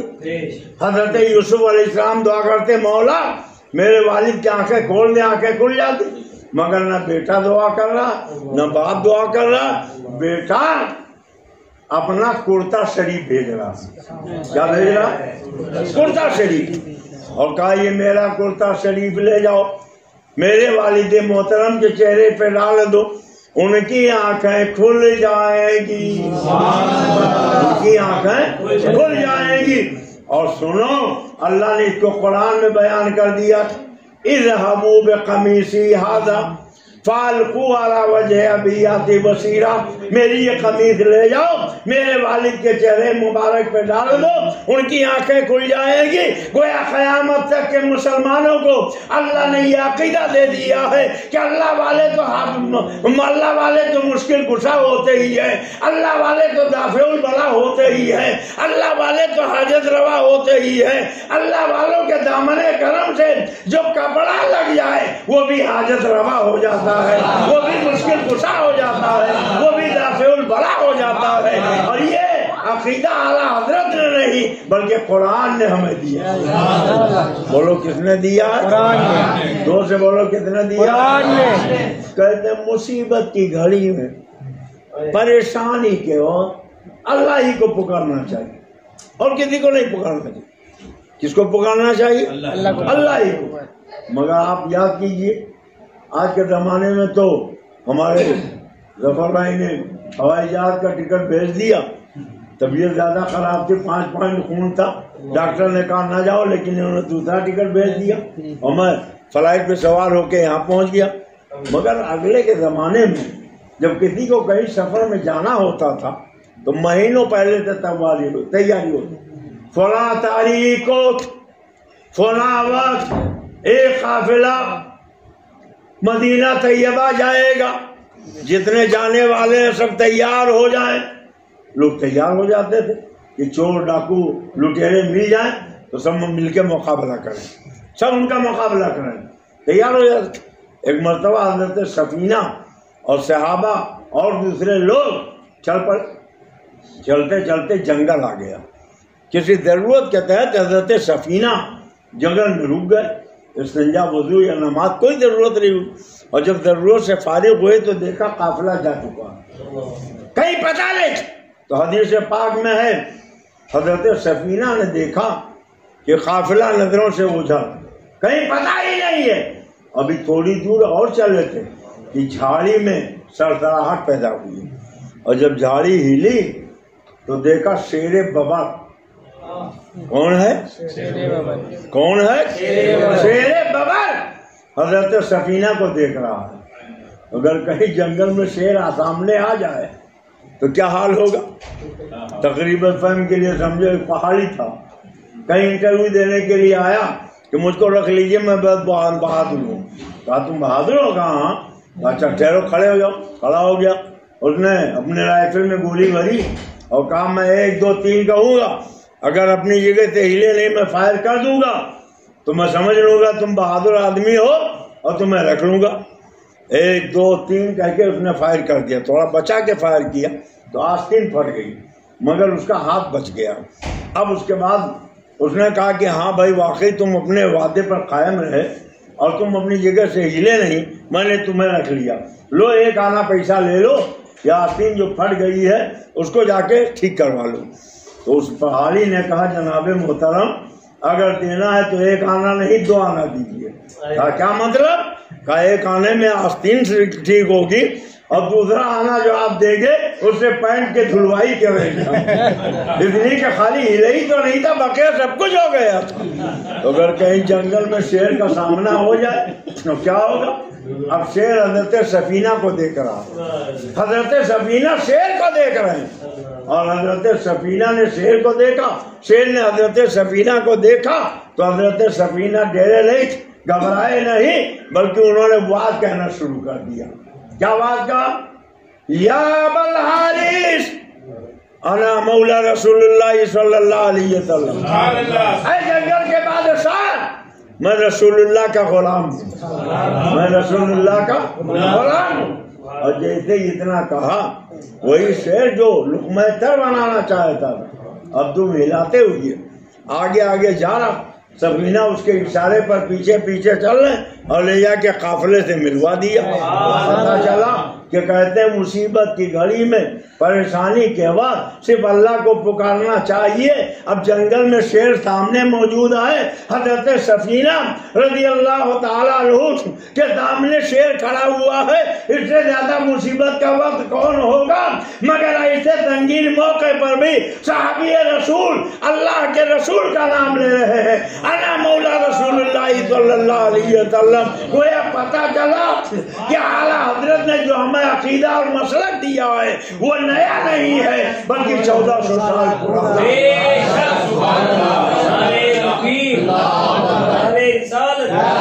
اور اگر آپ تھک نہ گئے ہو, بھوک نہ لگی ہو تو آپ کو بریلی شریف پہنچا دوں,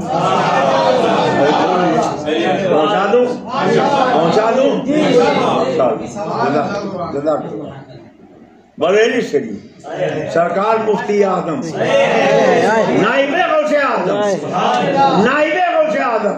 حضور مفتی اعظم سبحان اللہ.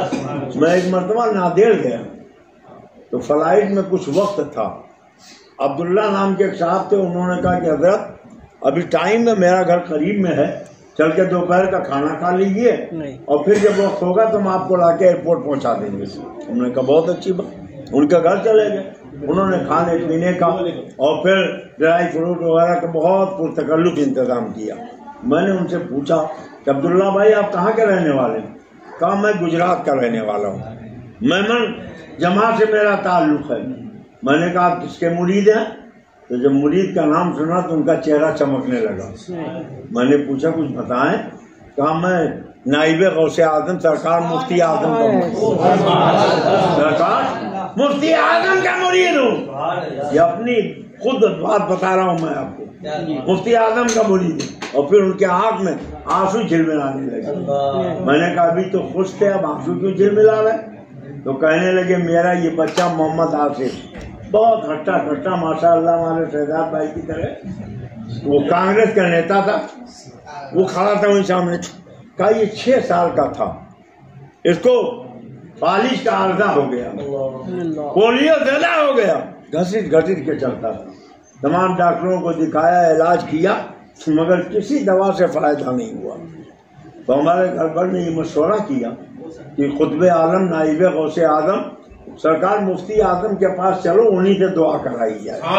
اگر وہ کرم ڈال کر دیں گے, وہ نگاہ عنایت ڈال دیں گے تو یہ پریشانی دور ہو جائے گی. کہتے ہیں عبداللہ بھائی کہ میں نے اپنے بھائی کو لیا اور جب بریلی شریف پہنچا تو پتہ چلا کہ حضور مفتی اعظم گونڈا ضلع میں اپنے ایک مرید کے ہاں گئے ہیں. کہتے ہیں وہاں گئے تو صبح کا وقت تھا, دروازہ بند تھا. دروازے پر میں نے دستک دی اور جیسے ہی دستک دیا تو ناشتے کی ٹرے لے کر مالی مکان آئے, دروازہ کھولا اور کہنے لگے عبداللہ بھائی السلام علیکم. کہتے ہیں کہ مجھے بڑا تعجب ہوا کہ پہلی مرتبہ میں ان کے گھر آیا, انہیں میرا نام کیسے معلوم ہو گیا. بہرحال انہوں نے ناشتہ پیش کیا, میں نے ناشتہ کیا. کہا بھی سرکار مفتی اعظم فجر کی نماز پڑھنے کے بعد جب وظیفے میں مصروف ہونے لگے تو مجھ سے فرمایا تھا گجرات کے عبداللہ بھائی ابھی آئیں گے تو ان کو ناشتہ کرائیے گا اور میں وظیفے سے فراغت کے بعد ان سے ملاقات کروں گا. سرکار مفتی اعظم تشریف لے آئے اور جب تشریف لائے تو عبداللہ بھائی کہتے ہیں کہ ہمت نہیں پڑی کہ کچھ میں سرکار مفتی اعظم سے کہوں. بہت دیر تک سر جھکائے بیٹھا رہا اور جب آنکھ میں آنسو آ گئے تو سرکار مفتی اعظم نے فرمایا عبداللہ بھائی آپ محمد آصف کے بارے میں پریشان ہو رہا. ارے پریشان ہونے کی کوئی ضرورت نہیں, واپس آپ اپنے گھر جائیے, آپ کا بیٹا چلے گا نہیں دوڑے گا. آپ کا بیٹا دوڑے گا. عبداللہ بھائی کہتے ہیں بس وہیں سے ہم نے کہا کام بن گئے. گھر آئے, کئی دن کے بعد جب گھر پہنچے دروازے پہ دستک دیا تو وہی ہمارا بیٹا محمد آصف جو گھسیٹ گھسیٹ کے چلتا تھا کٹا کٹا آیا, دروازہ کھولا اور اس نے ہم سے ہاتھ ملایا.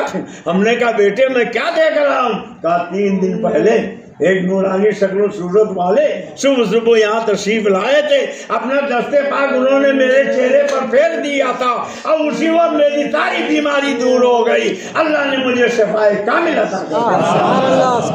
نگاہ ولی میں یہ تاثیر دیکھی, بدل کی تبدیلی دیکھی.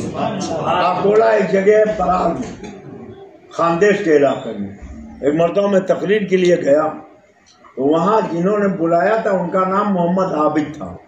ماشاءاللہ بڑی لمبی داڑھی اور شرعی لباس.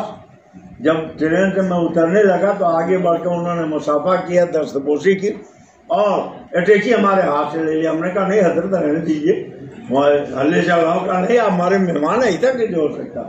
بال بتایا کہ میں ہی محمد عابد ہوں, آپ کو دعوت دیا میں نے, آپ آئے ہیں دہ نصیب.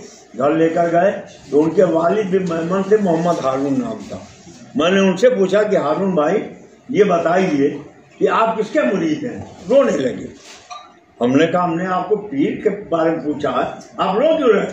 کہنے لگے میرا یہ بچہ محمد عابد جس نے آپ کو دعوت دے کے بلایا ہے, جب یہ 5 سال کا تھا تو اس کے اندر ایک بیماری لگ گئی. پیشاب کی جب حاجت ہوتی تو اتنا کڑک اتنا چلکن ہوتی تھی کہ چیخ چیخ کے پورا گھر پریشان کر دیتا تھا اور پھر بھی پیشاب نہیں ہوتا تھا.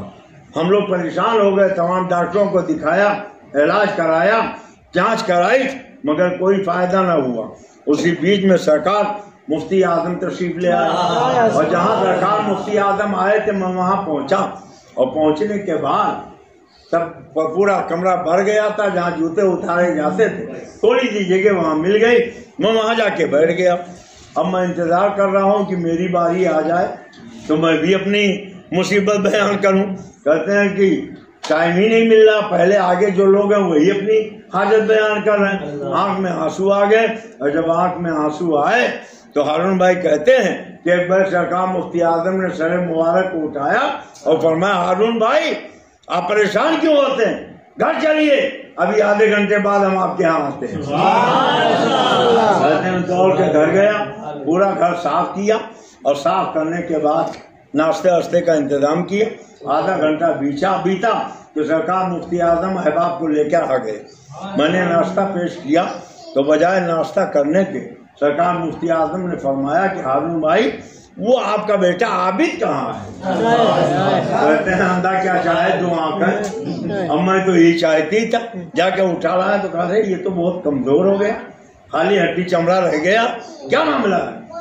کہا حضور اس کو پیشاب میں ایک عارضہ ہو گیا, جب پیشاب لگتی ہے تو بہت چیختا چلاتا, بہت درد ہوتا. تمام ڈاکٹروں نے جانچ پڑتال کیا مگر کوئی کچھ بتا نہیں سکا کہ اس کو بیماری کیا ہے. حضرت مفتی اعظم نے سننے کے بعد 3 تعویذیں دی. کہا اس کو گھول کے پلا دو, اس کو گلے میں پہنا دو اس کو ہاتھ میں باندھ دو. حضرت وہ ہارون بھائی کہتے ہیں کہ میں نے اسی وقت تینوں کام کر ڈالے اور ہم انتظار میں رہے کہ سرکار مفتی اعظم آئے. اگر ان کو پیشاب کی حاجت ہو جاتی وہ چیختے چلاتے اور پیر و مرشد اپنے کانوں سے سن لیتے تو نظر عنایت اور بڑھ جاتی. اتنے میں محمد عابد نے اشارہ کیا پیشاب کا اور لے جا کے نالی کے قریب بٹھایا تو بالکل نارمل پیشاب ہوا اور ایسا لگا جیسے کبھی کوئی تکلیف تھی. اور اگر آپ گھبرائے نہ ہوں تو بریلی شریف کے بعد مہاراشٹر شریف بھی پہنچا دوں. گھبرا تو نہیں ہے؟ ارے بولو گھبرا تو نہیں؟ مہاراشٹر متحرہ ایک چھت کے نیچے 7 کتب آرام کر رہے ہیں. کتنے 7 کتب آرام کر رہے ہیں. اعلیٰ حضرت کے پیر و مرشد حضرت اعلی رسول مارہ روی ہے. کاس گنج کے قریب میں مارہرا ایک قصبہ ہے. ایک پنڈت جی آئے, ان کے ہاتھ میں چاول کے کچھ دانے تھے. کہا مولانا ہم نے سنا ہے کہ آپ کہتے ہو دانے دانے پہ لکھا کھانے والے کا نام, یہ بتائیے یہ چاول کے دانوں پہ کس کا نام لکھا ہے؟ تو حضرت سرکار علیہ رسول نے دیکھا اور فرمایا کہ کاس گنج کے راستے میں ایک ہنس کا جوڑا رہتا اسی کا نام لکھا ہے. پنڈت جی نے چاول کے دانے منہ میں رکھے, لوٹیا سے پانی پیا, نگل گئے اور ہنسنے لگے. واہ مولانا واہ, آپ تو کہتے تھے ہنس کے جوڑے کا نام لکھا اور میں نے اس کو نگل لیا. فرمایا جو فقیر کو کہنا تھا اس نے کہہ دیا, تم جانو تمہارا کام جانے. گھر واپس گئے, ابھی دہلیز تک پہنچے بھی نہیں تھے کہ پیٹ میں اٹھن شروع ہو گئی. درد سے پریشان ہو گئے. حکیم ڈاکٹر وید بلائے گئے, کسی علاج سے فائدہ نہ ہوا. بیٹوں سے کہا کیا دیکھ رہے ہو, میرے موت کا انتظار کر رہے ہو, مر جاؤں تو میری جائیداد بٹوارا کر لو. ارے اگر یہاں مارہرا کیا طبیبوں سے فائدہ نہیں ہوتا کاس گنج لے چلو, کسی اچھے ڈاکٹر کو دکھاؤ. ایک 4-5 بیل گاڑی پہ لٹایا اور لے کر چلے. کچھ دور چلنے کے بعد ایک جنگل آیا تو پنڈت نے کہا رک جاؤ, مجھے حاجت معلوم ہو رہی ہے. گاڑی روک دی گئی. لوٹیا میں پانی لیا اور بیل گاڑی سے اترے. چکر آیا, متلی ہوئی, چاول کے دانے باہر آئے. اور جب چاول کے دانے باہر آئے تو چاول کے دانے باہر آتے ہی سامنے ہنسوں کا جوڑا تھا. اس نے آ کے ان چاول کے دانوں کو چن لیا. اب پنڈت نے کہا ارے بیٹو, اب مجھے کاس گنج کے کسی دنیاوی ڈاکٹر کے پاس نہیں, مہاراجا کے اعلی رسول کے پاس لے چلو. اب میرے دل درد کا علاج وہی فرمایا. یہی سرکار اعلیٰ حضرت کے پیر و مرشد حضرت اعلی رسول مارے وضو فرما رہے ہیں. ایک مرید وضو کرا رہے, ان کے دل میں خیال آیا کہ ایک روایت میں ہے کہ معراج کی رات 18,000 سال کا وقت لگا, اور ایک روایت میں ہے کہ زنجیر بھی ہلتی رہی, بستر بھی رہا گل, ایک دم میں سر عرش گئے آئے محمد. تو دونوں روایتوں میں تصدیق کیسے ہو؟ حضرت علی رسول دلوں کے راز کو جان گئے. انہوں نے فرمایا کہ جاؤ کمرے میں طاق پر تولیہ رکھا اٹھا رہا ہو. وہ کمرے میں گئے, تولیہ ہاتھ میں لیا, مگر اب دروازے نہیں نظر آ رہا. دیکھا سامنے ایک جھروکھا کھلا ہے, کھڑکی ہے, ادھر سے نکلے تو ایک باغ نظر آیا. باغ میں پہنچے تو ایک شہر دکھائی دیا. شہر میں گئے, وہیں بود و باس اختیار کر لی, وہیں کاروبار کرنے لگے, وہیں شادی کر لیا. اللہ نے ایک درجن اولادیں عطا فرما دی. اور ایک دن آئے دریا میں غسل کرنے کے لیے, جیسے ہی سر ڈالا ایک بیک آواز سنی کہ جلدی تولیہ لاؤ. اور جب جلدی تولیہ لاؤ تو انہوں نے سر اوپر اٹھایا تو دیکھا کہ نہ وہ تالاب ہے, نہ باغ ہے, نہ شہر ہے. کمرے میں کھڑے, تولیہ اٹھایا, لے کر سرکار اعلی رسول کے پاس آئے. اب سوچ میں پڑ گئے کہ کیا کہوں, کیسے کہوں. تو حضرت اعلی رسول نے فرمایا کیوں میاں, اب تو معراج کا واقعہ سمجھ میں آ گیا. انہوں نے قدم پکڑ لیا. کیا سرکار جب مہاراجا کے اعلی رسول کا یہ حال ہے تو مدینے کے رسول کا کیا حال ہے؟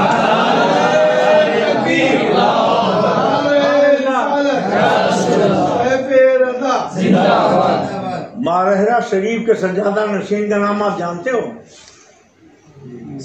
حضرت سید امین میاں صاحب, اللہ تعالیٰ انہیں صحت و تندرستی عطا فرمائے. حضرت سید امین میاں صاحب خود انہوں نے بیان فرمایا, میں نے سنا, کہنے لگے ایک مرتبہ میرے اوپر کسی نے جادو کر دیا. بہت عاملوں کے پاس گئے, جہاں پھونک کرایا, سب کچھ کیا مگر فائدہ نہیں ہوا. تو میرے والد سرکار حسن العلماء نے فرمایا کہ محمد امین اگر تم اپنی پریشانی سے بچنا چاہتے ہو تو بریلی اپنے پیر و مرشد کے ہاں چلے جاؤ. اعلیٰ حضرت کا پیر خانہ مارے گا شریف. بولو اعلیٰ حضرت کا پیر خانہ. اور حضرت حسن العلماء نے اپنے سب بیٹے، اپنی بیوی اور اپنے بیٹیوں کو حضور مفتی اعظم سے مرید کرا کے یہ بتا دیا کہ بریلی کا پیر خانہ مارہرا ہے اور مارہرا کا پیر خانہ بریلی. حضرت حسن العلماء نے فرمایا محمد امین تمہیں کسی دوا سے فائدہ نہیں ہوگا، فائدہ چاہتے ہو تو اپنے پیر کے ہاں چلے جاؤ. تو حضور میرے پیر میری طرف دھیان کیوں دیں گے؟ کہا میں خط لکھ دیتا ہوں. حضرت حسن العلماء نے سرکار مفتی اعظم کے نام خط لکھا، وہ لے کر گئے. پتہ چلا سرکار مفتی اعظم گھر کے اندر موجود ہے. حضرت سید امین میاں صاحب اللہ داماد العلوم النورانی نے وہ خط اندر پہنچا دیا. سرکار مفتی اعظم نے جب خط پڑھا پھر خادم سے فرمایا جاؤ باہر شہزادے تشریف فرما انہیں بلا لاؤ. آئے تو آنگن میں ایک کشت رکھی، اس کشت کے اندر پانی رکھا. ایک طرف سرکار مفتی اعظم خود بیٹھے، ایک طرف حضرت سید امین میاں صاحب کو بیٹھا اور کچھ پڑھ کے پانی ہاتھ میں لے کے ان کے چہرے پر پھینکا. پانی پھینکتے رہے، پانی تشت میں گرتا رہا. کبھی پانی کا رنگ لال، کبھی پیلا، کبھی نیلا، رنگ بدلتا رہا، بار بار بدلتا رہا. اور پھر کچھ دیر کے بعد ایک دم سے بالکل رنگ نارمل ہو گیا. حضور مفتی اعظم نے فرمایا الحمدللہ صاحبزادے جاؤ اب تمہاری ساری تکلیف دور ہو گئی. فرماتے ہیں میں وہاں سے چلنے لگا تو 3 تعویذیں دی. فرمایا ایک ہاتھ میں پہن لینا، ایک گلے میں پہن لینا، ایک گھول کے پی لینا. تو کہتے ہیں کہ میرا بچپنا تھا، میں نے کہا پیر و مرشد اگر آپ اجازت دیں تینوں ایک ہی ساتھ پھر لو. کہا جیسے چاہے ویسے کر لو. فرماتے وہ اس وقت سے لے کے آج تک کا زمانہ بیت گیا مگر مجھے کوئی کبھی شہر کا کوئی عارضہ ہوا ہی نہیں. حضرت سید امین میاں صاحب کے چھوٹے بھائی رفیق ملت حضرت سید نجیب میاں صاحب فرماتے ہیں کہ میری بہن بیمار پڑ گئی، وہ بھی مفتی اعظم کی مریدہ تھی اور پیر و مرشد کا عرس آ گیا. تو میں جب مارہرا سے بریلی چلنے لگا تو بہن نے کہا بھیا آپ لوگوں نے میرا بہت علاج کرایا مگر کسی دوا سے فائدہ نہیں ہوا. آپ پیر و مرشد کے عرس میں جا رہے ہو تو آپ میرے پیر و مرشد سے میری تکلیف بیان کر دو. کہتے ہیں میں نے وعدہ کر لیا. گئے سرکار مفتی اعظم کے آستانے پر فاتحہ پڑھی اور کہتے ہیں جب میں نے بہن کا حال عرض کیا کہ حضور آپ کی مریدہ میری بہن سخت بیماری میں مبتلا ہے، آپ نظر کرم اٹھا دیجئے. تو ہوا کا ایک جھونکا آیا اور گلاب کی ایک پنکھڑی مزار شریف سے اڑی اور میرے دامن پہ آ گئی. میں نے اس کو اٹھا کے جیب میں رکھ لیا اور جب بریلی سے چل کے مارہرا پہنچا تو بہن نے پوچھا بھیا میرے پیر و مرشد سے آپ نے میرے لیے دعا کی تھی؟ کہا بہن میں نے دعا بھی کی تھی اور تمہارے پیر و مرشد نے یہ دیکھو تمہارے لیے دوا بھی دے دیا ہے. کہتے ہیں گلاب کی پنکھڑی جب میں نے ان کو دیا تو بہن نے اس کو کھایا اور اس کی ساری تکلیف فوراً دور.